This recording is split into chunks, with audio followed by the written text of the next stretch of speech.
are in for a nasty surprise.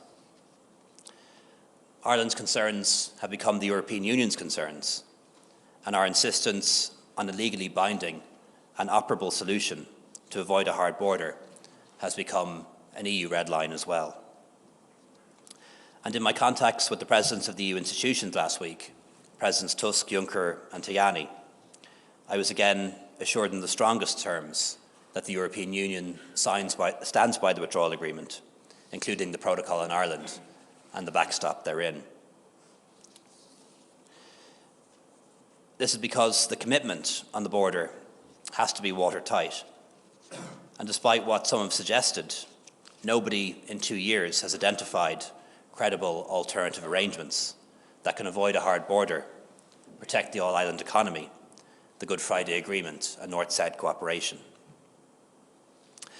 I know that the current political impasse in the United Kingdom is of particular concern for many people north of the border.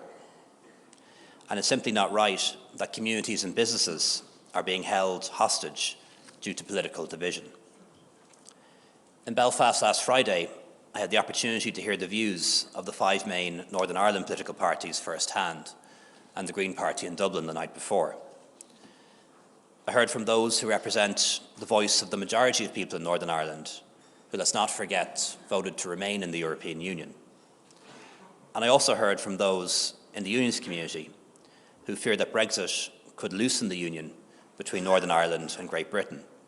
And we need to acknowledge that concern and that fear as well. This is all compounded by the absence of functioning institutions in Northern Ireland for more than 2 years now. And all of the parties confirmed to me their desire to get the institutions up and running. But I don't underestimate the difficulties in making that happen. But the Taoiseach and I stand ready to do anything we can to help, working with the Secretary of State and the British Government. And undoubtedly, a successful conclusion of the withdrawal agreement would help to set the right environment for that. And I really welcome the fact that inter-party talks will take place today in Belfast with the Taoiseach in attendance. Later on Friday evening, I met with Prime Minister May over dinner in Farmley.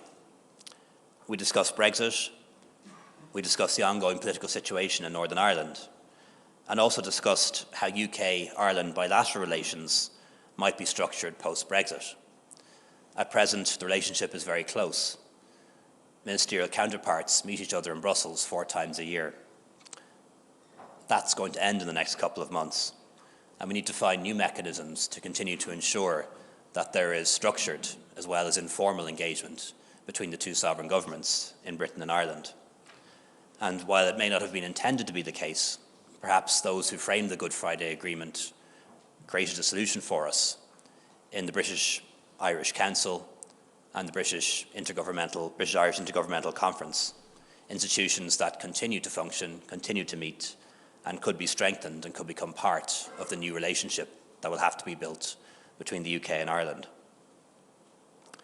The Prime Minister and I also talked about our respective visits to Northern Ireland last week, and I have to say I believe that she is sincere in her desire to avoid a hard border on the island.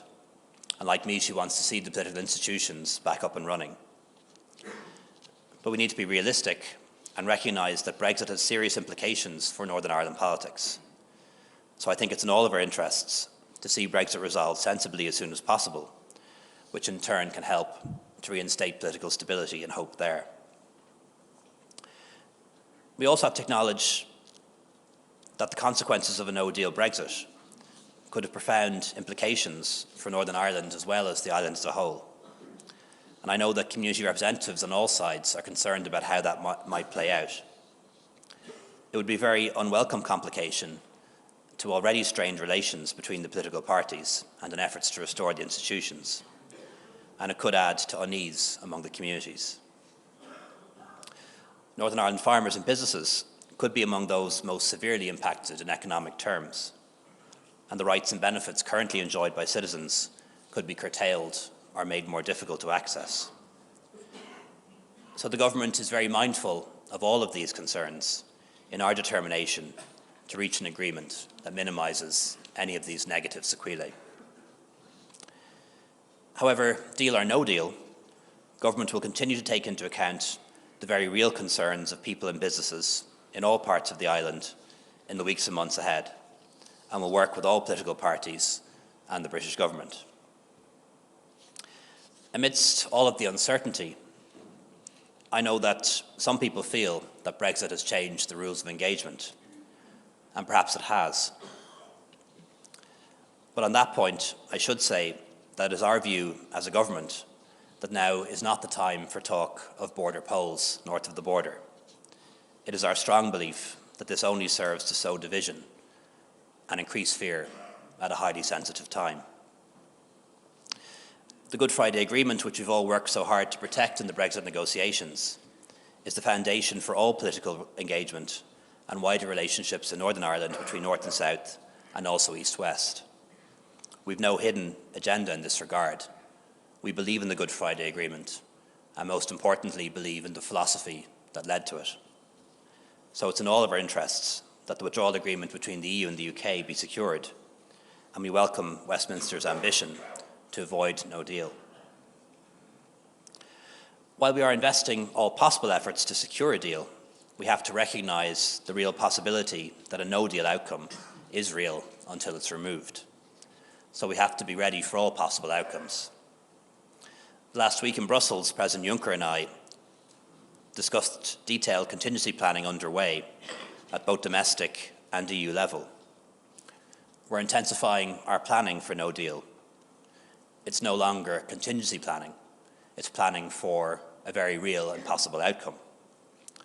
So this includes a commitment from the European Union that programmes that provide assistance cross-border for peace and reconciliation of huge value in the border counties in Ireland and Northern Ireland will continue and be strengthened no matter what happens. And by that I mean peace and interreg. I also explained to President Juncker the assistance that Ireland would require to deal with the specific challenges faced by business in the event of a no-deal exit, especially for our farmers, our fishermen, our haulage, transport and logistics sectors, agri-food and our exporters. For his part, he emphasised that the Commission stands ready to help Ireland in finding and funding solutions to the specific challenges that we might face, and will continue to work closely together to this end over the coming weeks. We also continue to remind the Government of the United Kingdom of its responsibilities under the Good Friday Agreement, whether we come to a deal or not. In December, as you'll be aware, we published our contingency action plan, which set out our approach for dealing with the no-deal Brexit. And last month we published a draft Brexit bill, which includes actions to protect our citizens, support the economy, enterprise and jobs. We'll also put provisions in place in sectors where major challenges associated with the no-deal Brexit have been identified, such as all-island transport, railways, buses, and of course, electricity and energy. Timelines are very tight, so we're working closely with the opposition parties in the Oireachtas to ensure that the legislation will be in place on the 29th of March. We expect to publish it next week.